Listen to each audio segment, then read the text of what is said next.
#1 in Texas. 13. Eyewitness News. With Dave Ward, Bob Allen has sports, weather with Ed Rendon, and Action 13's Marvin Zindler.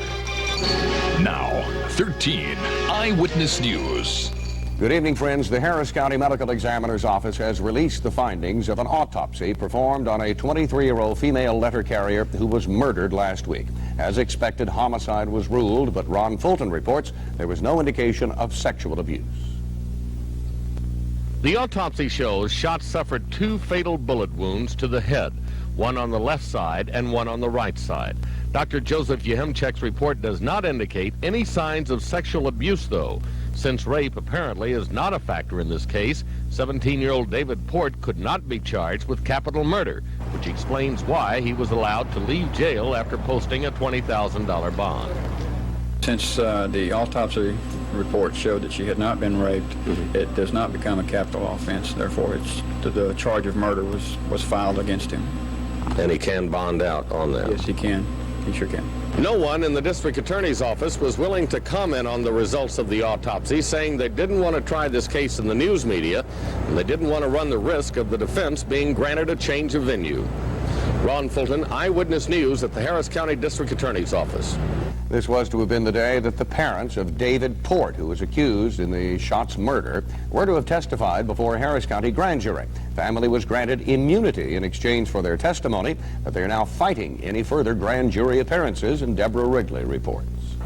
The latest round of legal maneuvers took place in the same courtroom where a jury was deciding the sentence in the final Malibu murder trial. On the front row sat Bernard and Odette Port, parents of David Port, whose own trial for murder, if he's indicted, promises to command just as much publicity. The motion on this day by the Port's attorney was a simple one, that the subpoena ordering the Ports to testify before the grand jury be quashed. That motion revolves around 2 arguments. First, the Ports are Jewish, and according to Judaic law, family members cannot testify against each other in capital cases. The second is related to this Texas criminal law statute that defines the confidentiality of the husband-wife relationship. Attorney Randy Schaefer wants to take that a step further. We, of course, are taking the position that a parent should not be compelled against his will to testify against the child in a criminal proceeding.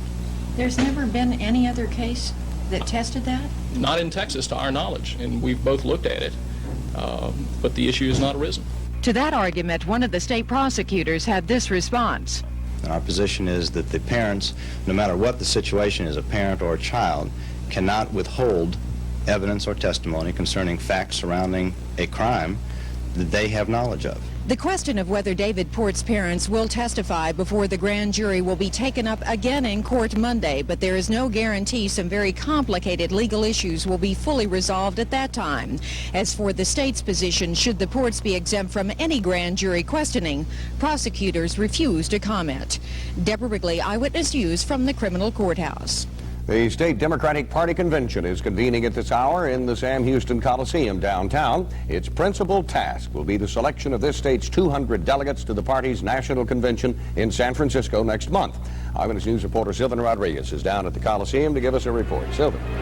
Thank you, Dave. There are about 10,000 Democrats now entering the Coliseum here, and in just a few minutes we are expecting the gavel to order. Now, just before the convention, the numbers stood like this: about 52% for Mondale, 24% for Hart, 20% for Jackson, and 4% uncommitted. Now, of course, all of that could change. One of the first orders of business here will be the first ballot. And there has been a lot of handshaking and a lot of private meetings to try to get delegates to change their mind. As you said, some 200 delegates will go from here to the National Convention in San Francisco. However, these delegates have spent a very busy day, all day today, meeting in individual caucuses. And those caucuses are very important to make sure that each group comes to this convention with one single united presentation. It is invariably a situation of mass confusion. The Jesse Jackson caucus started 30 minutes late. Various Senate district delegates looked for their seats, but there simply were not enough seats to go around. State Representative Al Edwards, Jackson State Chairman, wants to make sure Jackson gets his share of unpledged delegates. If the Mondale forces do not give up some of the superdelegates, a floor fight could develop. Just next door, the Women's Caucus got underway, with Dan Richards making a plea for female unity. That the access is limited, and you know it's limited. And until you are in a position of power, you will not even be thought about. And at 4:30 this afternoon, Gary Hart addressed the Hart Caucus, saying it's time to send Ronald Reagan back to the ranch where he belongs. There are some political insiders and pundits, mostly in Washington, who are saying that this race is over.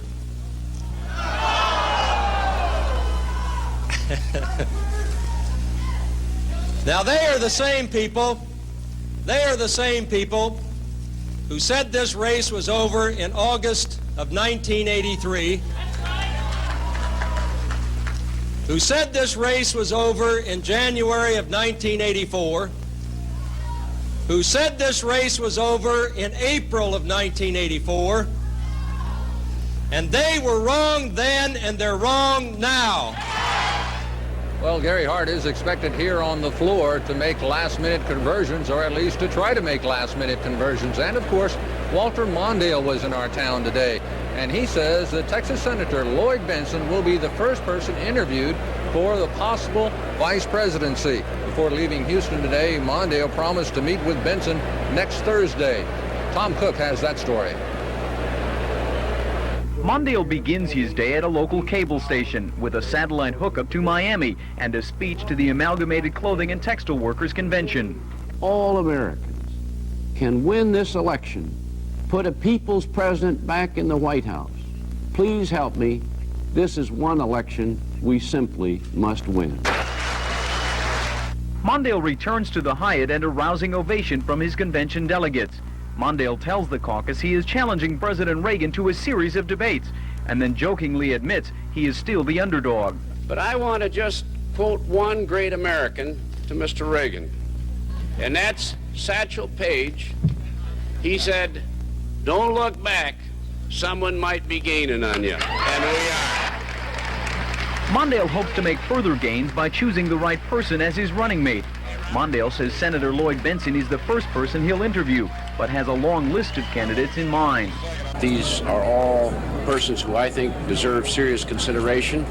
Mondale will spend the next week at home in Minnesota, discussing the convention and nomination with party officials and possible running mates.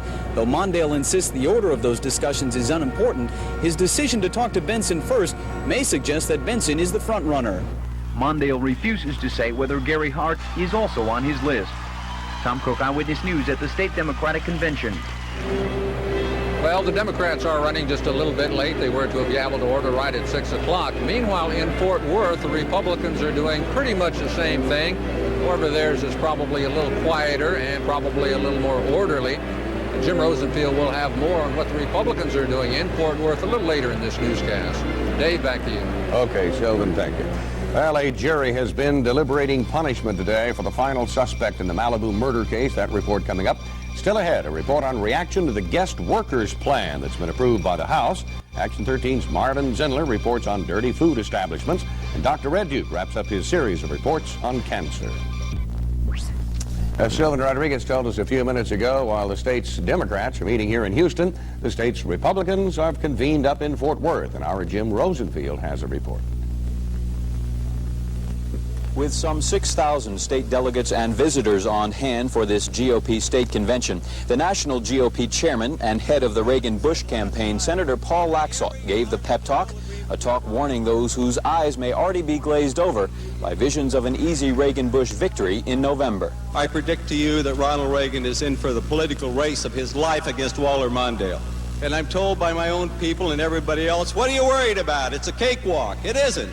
Pep talk aside, there is work to be done here before the state convention wraps up. Texas's 109-member delegation to the national convention must be approved, and party platform resolutions must be discussed. Tomorrow, those attending will get another shot in the arm for this road to the November convention. Vice President George Bush will come home to Texas to do some cheerleading of his own. Jim Rosenfield, Eyewitness News at the Tarrant County Convention Center in Fort Worth. Well,